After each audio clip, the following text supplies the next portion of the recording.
ఈ సమ్మర్లో ఈ వెదర్ క్లైమేట్ చాలా వేడిగా ఉండడము, కొన్ని ప్లేసెస్లో డ్రైగా ఉండడం, కొన్ని ప్లేసెస్లో హ్యూమిడ్గా ఉండడం జరుగుతుంది. సో ఈ సమ్మర్ ఎఫెక్ట్ లంగ్స్ మీద ఏమైనా ఉంటుందా?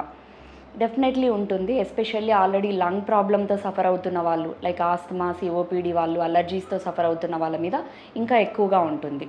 సో ఈ వేడి గాలి మనం లోపలికి తీసుకోవడం వల్ల గాలి గొట్టాలు లోపల ఎయిర్వేస్ లోపల ఇరిటేట్ అయ్యి దగ్గు లాంటివి, తర్వాత ఆయాసము, పిల్లి కూతలు లాంటివి కూడా రావచ్చు. అంతేకాకుండా ఈ సమ్మర్లో ఈ క్లైమేట్లో డస్ట్ పర్సంటేజ్ బాగా ఎక్కువగా ఉంటుంది, ఎయిర్ పొల్యూషన్ లెవెల్ కూడా ఎక్కువగా ఉంటుంది, ఓజోన్ లెవెల్స్ కూడా పెరుగుతాయి.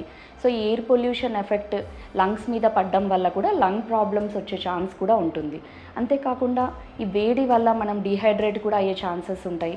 డీహైడ్రేషన్ వల్ల లంగ్స్లో ఈ మ్యూకస్ కానీ శ్లేష్మం కానీ చాలా తక్కువగా ప్రొడ్యూస్ అవుతుంది. అంతేకాకుండా చాలా థిక్గా కూడా ప్రొడ్యూస్ అయ్యే ఛాన్సెస్ ఉన్నాయి.